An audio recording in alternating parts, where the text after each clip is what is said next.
berikan pada kami hati yang mengasihi jiwa-jiwa yang belum mengenal kasih Bapa. Mereka yang dalam gelap, mereka yang tersesat, hati kami iman seperti hati-Mu Yesus. Tuhan, ini tugas kami, beri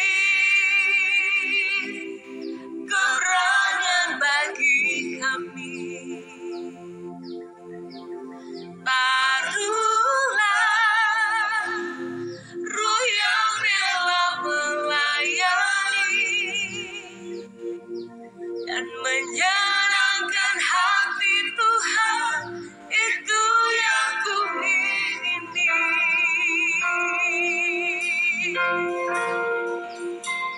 Shalom, saudara yang dikasih Tuhan. Kembali bersama Bu Maria, kita akan memuji menyembah Tuhan.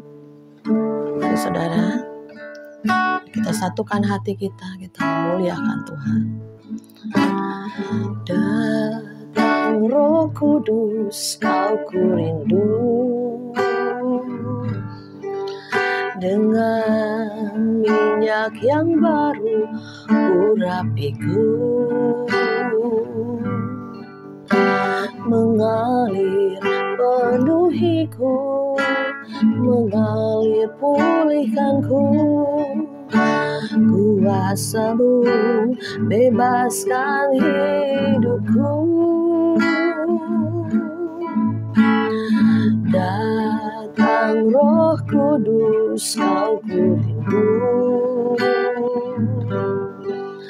dengan minyak yang baru urapiku,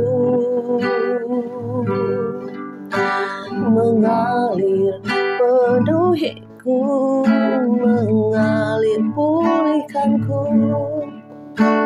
Kuasa-Mu bebaskan hidupku.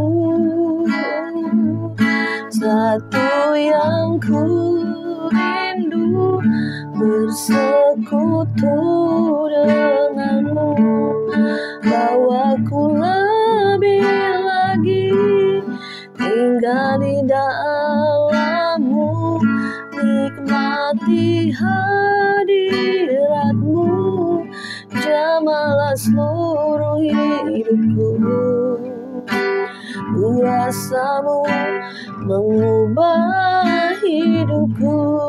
Yes Lord, yes Lord, satu yang ku rindu, bersekutu denganmu, bawaku lebih lagi tinggal di dalam-Mu, nikmati hadirat-Mu, jamalah seluruh hidupku. Kuasa-Mu mengubah hidupku. Haleluya. Kau yang kami rindukan, Holy Spirit, yang kami nanti-nantikan, Engkau Tuhan, yang air hidupmu mengalir, basahi hati kami yang gersang. Tuhan, Kau kerinduan kami. Hiaralabaya sikarabapapata sikarabapapapapa. Hiaralabakaralabaya sandaralabakaralabaya sekededededededede. Mengalir air kehidupan-Mu, mengalir basahi hati kami. Kami yang haus dan lapar akan kebenaran, kami yang haus dan lapar akan firman-Mu, kami yang haus lapar akan Roh Kudus-Mu. Biar kami mencari-Mu dengan segenap hati, segenap jiwa kami, segenap kekuatan Tuhan. Ya dengan kesungguhan hati kami rindu dipenuhi, diurapi lagi. Kami rindu menerima baptisan Roh-Mu, baptisan kuasa-Mu. Mari Roh Kudus tuntun arahkan kami lebih dalam lagi, lebih dalam lagi. Denganmu sampai Engkau penuhi, urapi lagi Tuhan. Haleluya. Oh, terus mengalir Roh Kudus, mengalir basahi setiap hati kami. Roh jiwa tubuh kami cengkeram dengan Roh-Mu. Kami milik-Mu dan Engkau milik kami. Terima kasih Roh Kudus. Terima kasih Tuhan, berbicaralah lewat kebenaran firman-Mu, sehingga kami mengerti, kami mengalami, bukan kata orang lagi, tapi kami mengalami Tuhan sendiri, sehingga kami mempunyai hubungan karib dengan-Mu, dan kami jadi sahabat-sahabat Allah. Tidak ada rahasia yang tidak Tuhan singkapkan dalam hidup kami. Terima kasih Bapa, di dalam nama Yesus. Haleluya. Amin. Puji nama Tuhan, saudara. Di hari pertama kita mengikuti doa puasa 10 hari untuk pencurahan Roh Kudus. Saya percaya saudara dan saya rindukan kembali ya, yang sudah dibaptis Roh Kudus, saudara minta pengurapan baru. Saatnya seluruh dunia menanti-nantikan, memperingati kenaikan Yesus, dan murid-murid Yesus menanti 10 hari untuk pencurahan Roh Kudus. Maka dikatakan Pentakosta, 10 hari setelah kenaikan Yesus, maka dicurahkanlah Roh Kudusnya bagi kita. Kenapa Roh Kudus itu penting? Karena Tuhan Yesus sudah naik ke surga. Dia menjadi pendoa syafaat bagi kita, dan Dia menyediakan tempat rumah yang indah buat kita. Dan saatnya karya Roh Kudus bekerja. Jika Tuhan tidak kembali ke surga, dia hanya tinggal satu ya, hanya Tuhan Yesus bentuk sebagai fisik. Tetapi pada saat dia naik ke surga, maka rohnya, roh Tuhan Yesus sendiri itu tercurah, bisa ke ribuan orang, bisa ke miliaran orang. Jika kita menerima Yesus sebagai Tuhan dan Juru Selamat, maka rohnya itu dicurahkan, diberikan pada kita. Jadi puji Tuhan saudara, kita yang mungkin berapa puluh tahun atau berapa tahun yang lalu sudah menerima Roh Kudus, ayo jangan padam, jangan suam. Kita kembali pada kasih yang mula-mula, kita kembali on fire, kita kembali melayani Tuhan di ruang doa pribadi kita, bahkan sampai melayani keluar, menyentuh jiwa-jiwa. Ya saudara, kenapa begitu penting kuasa Roh Kudus? Kalau kita tidak punya urapan Roh Kudus, kuasa Roh Kudus, kita hanya baca firman Tuhan Alkitab, maka kita akan jadi farisi-farisi. Firman Tuhan jadi pengetahuan. Tapi pada saat kita dibaptis Roh Kudus, maka firman itu akan hidup, menjadi rema, menjadi pesan Tuhan, menjadi dihembusi oleh kuasa Roh Kudus. Firman itu menjadi benih, dan pada saat rema datang menyentuh tanah hati kita, dia akan bertumbuh, berakar, berbuah-buah lebat. Ya puji nama Tuhan saudara. Saya terus mendorong saudara yang belum menerima Roh Kudus. Banyak sekali yang konseling, WA sama saya, Bu Maria gimana nih? Saya rindu sekali dibaptis Roh Kudus, gimana caranya? Ayo kita berdoa, ayo kita rindukan, ayo kita sungguh-sungguh mencari Tuhan.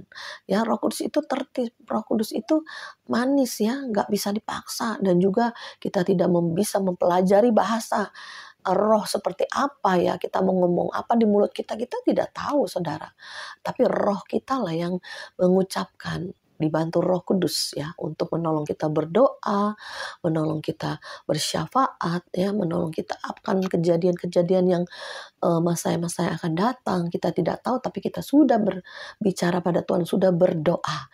Seringkali kita juga di dalam batin kita, mungkin kedalaman kita mengalami satu kegoncangan, mengalami satu kepedihan, mengalami satu dikatakan doa-doa yang tidak terucapkan, keluhan-keluhan yang tidak terucapkan. Tapi pada saat kita berbahasa roh, maka itu akan jebol ya saudara. Mungkin kita mengalami kepahitan, ya kita mengalami masalah, tekanan ya di jiwa kita. Nah, disitulah karya Roh Kudus. Pada saat kita berdoa dengan bahasa roh, itu semua mengalir sehingga hati kita sampai plong, hati kita sampai mengalami jamahan Roh Kudus. Itulah yang membawa Tuhan mengangkat semua beban-beban kita, ganti dengan sukacita, ganti dengan pengharapan. Karena di dalam Roh Kudus selalu ada pengharapan. Di dalam Roh Kudus ada kekuatan roh. Karena roh Tuhan itu ada, masuk penuh melimpah. Setiap orang yang percaya Yesus sebagai Tuhan dan Juru Selamat, masuk Roh Kudus ya, udah ada di dalam kita. Barang siapa mengucapkan Yesus itu Tuhan, itu sudah ada Roh Kudus, tapi belum melimpah. Pada saat baptisan Roh Kudus, itu akan melimpah penuh, meluap-luap ya saudara, menjadi saksi Tuhan.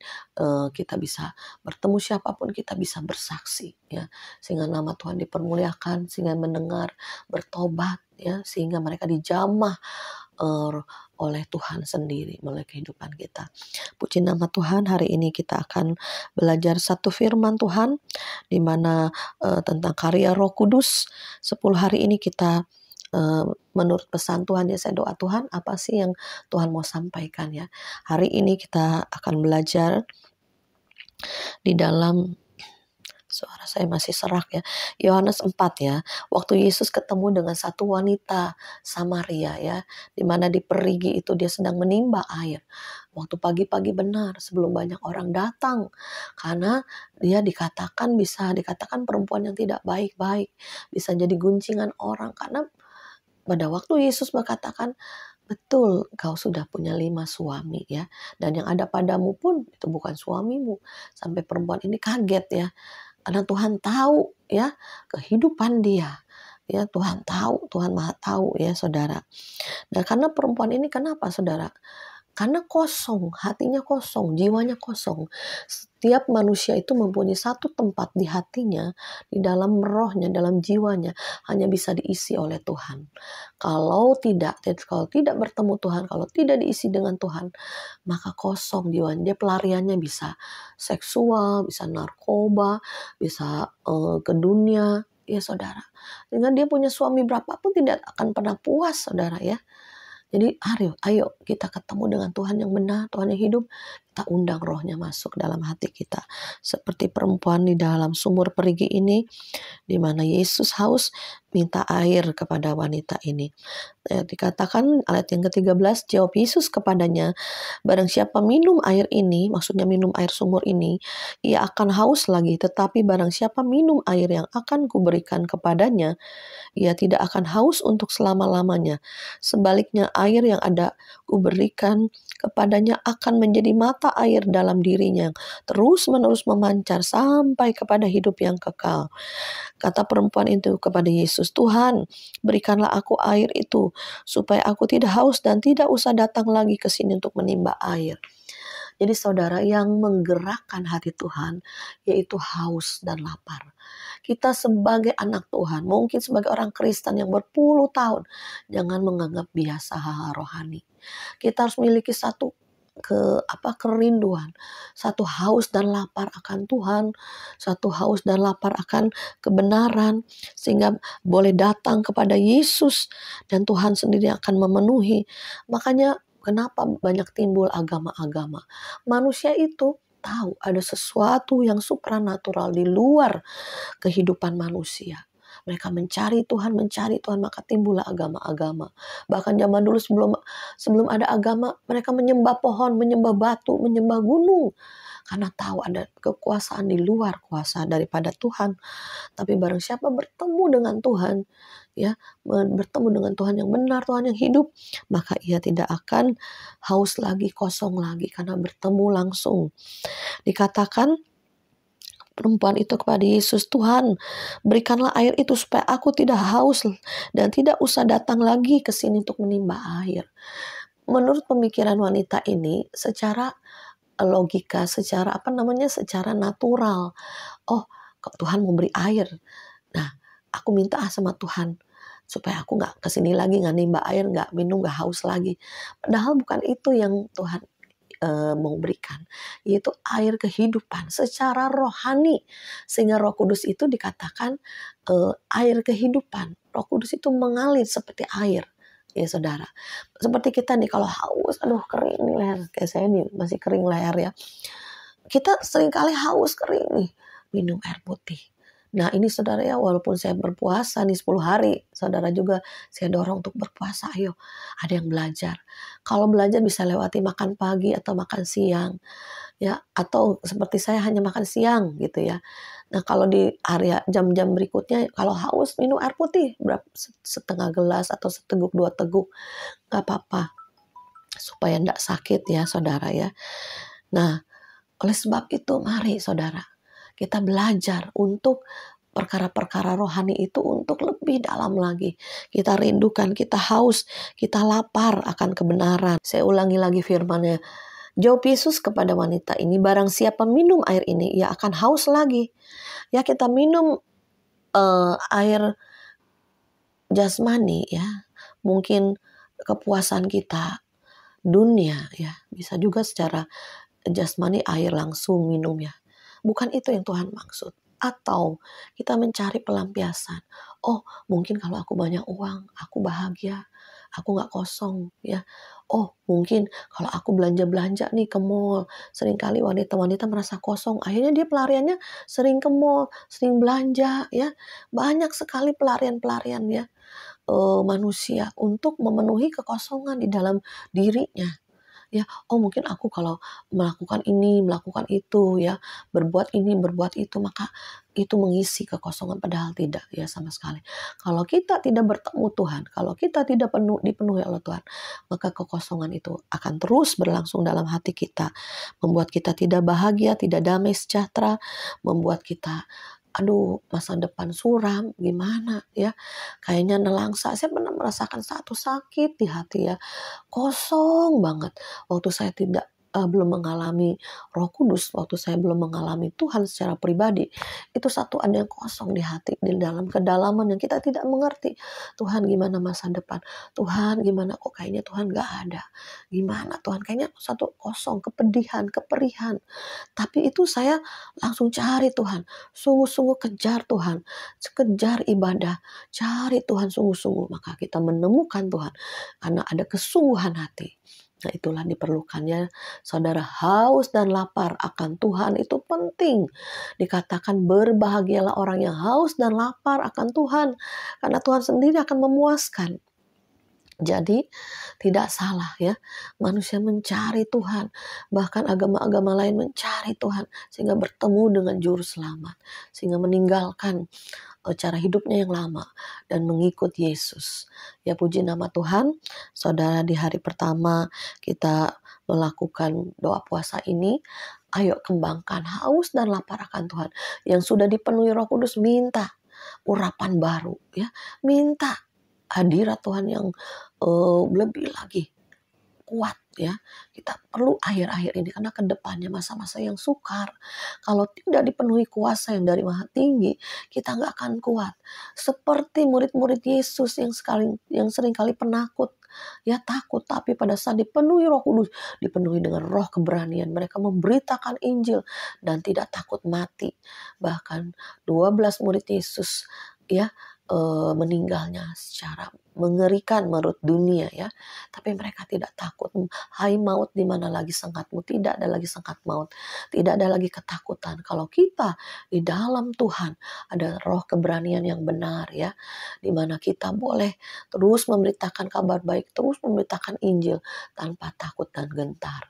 Karena kita tahu kita telah memperoleh hidup yang kekal ya, maka dari dalam hati kita mengalir aliran-aliran kehidupan sampai kekekalan, dikatakan sampai hidup kekal ya. Nah saya bacakan lagi, barang siapa minum air ini ia akan haus lagi, tetapi barang siapa minum air yang akan kuberikan kepadanya, ia tidak akan haus untuk selama-lamanya. Sebaliknya air yang akan kuberikan kepadanya akan menjadi mata air di dalam dirinya, yang terus-menerus memancar sampai kepada hidup yang kekal. Ya terus memancar, jangan tersumbat. Seringkali tersumbat dengan apa? Dengan masalah, dengan kepahitan, dengan kesombongan, dengan kekecewaan, dengan masalah-masalah hidup seringkali tersumbat. Ayo jebol. Saat ini jebol bersama Yesus. Jangan ada sumbatan-sumbatan sampah-sampah hati. Makanya kemarin saya didorong Tuhan untuk bereskan hati. Berdamai dengan setiap orang. Walaupun kita salah, nggak salah, kita minta maaf duluan. Ya saudara, nanti Tuhan sendiri akan mengerjakan di dalam kehidupan mereka. Dan kita boleh mempunyai hati yang bersih. Ya, mengenai mereka nanti masih kepahitan sama kita, atau masih menyimpan dendam, atau gimana sama kita. Walaupun misalkan kita nggak bersalah, kita minta maaf. Walaupun kita bersalah, apalagi kita bersalah, kita harus lebih minta maaf ya. Jadi nanti Tuhan sendiri yang mengerjakan. Yang penting hati kita, ya, sampah-sampah di hati kita ini sudah kita buang, ya. Jangan ada lagi sampah, sehingga aliran-aliran kehidupan dari Roh Kudus ini mengalir dengan dahsyat, dengan luar biasa. Kita bisa dipakai Tuhan dengan luar biasa, ya. Puji nama Tuhan. Ini ya, yang hari pertama kita doa puasa, miliki haus dan lapar akan Tuhan, miliki haus dan lapar akan Roh Kudus. Karena dia kemarin kan kita belajar Roh Kudus digambarkan itu lambangnya ataupun berupa burung merpati. Hari ini kita belajar Roh Kudus itu seperti air yang mengalir, ya, dan sumbernya itu sudah di dalam hati kita. Ada sumbernya, itu Roh Kudus. Ya, waktu Yesus percayakan kita, Roh Kudus itu ada di dalam hati kita, menetap. Waktu kita percaya Yesus, itu Roh Kudus sudah ada dalam hati kita. Tapi ayo terus, harus membual-bual, harus penuh sampai kepenuhan Roh Kudus, sampai dibaptis Roh Kudus. Dan juga jaga hati kita seperti Roh Kudus itu seperti air. Jangan kesumbat. Kalau kesumbat akan karena sampah, ya, akan menjadi air yang bau, ya, seperti sungai Yordan yang mengalir, ya, tidak ada bau, sehingga sungai itu bersih, bening. Jangan seperti laut mati, tidak ada ikan-ikan, tidak ada kehidupan, menjadi laut yang asin. Biarlah hidup kita menjadi berkat bagi banyak orang, di mana aliran-aliran kehidupan Roh Kudus tidak ada lagi sumbatan. Ayo buang dendam, buang kepahitan, buang sakit hati, buang semuanya masa lalu, trauma di masa lalu, mungkin dosa-dosa kita bertobat, minta ampun, dan jangan ingat-ingat lagi. Hidup baru bersama Yesus ke depannya. Puji nama Tuhan, kita berdoa. Bapa, di dalam nama Yesus, pada saat kami mengambil doa puasa 10 hari dengan keteguhan hati, dengan kesetiaan dan kebenaran-Mu ya Bapa, hingga kami diurapi lagi, dipenuhi lagi dengan urapan yang baru. Dan Roh Kudus yang di dalam kami terus memancar seperti aliran-aliran kehidupan yang mengalir. Banyak orang yang terima Yesus melalui hidup kami. Banyak orang yang diberkati melalui hidup kami, melalui kesaksian hidup kami bersama Tuhan. Terima kasih Tuhan Yesus. Kami serahkan Tuhan kehidupan kami ke depannya bersama dengan Tuhan. Dan semua yang menonton YouTube ini diberkati Tuhan lewat pesan hari ini. Biarlah hati kita memiliki haus dan lapar akan Tuhan, dan Engkau air hidup yang membasahi hati kami, roh jiwa tubuh kami, dibasahi dengan air yang segar yang datang dari surga. Dan kami tahu Tuhan, di surga ada sungai kehidupan-Mu, seperti di kitab Wahyu, dan banyak orang yang mendapat karunia mimpi penglihatan bahwa di sorga ada aliran sungai yang mengalir. Biarlah mengalir terus mengalir. Kami minta air yang baru, sungai-Mu yang baru mengalir dalam hati kami.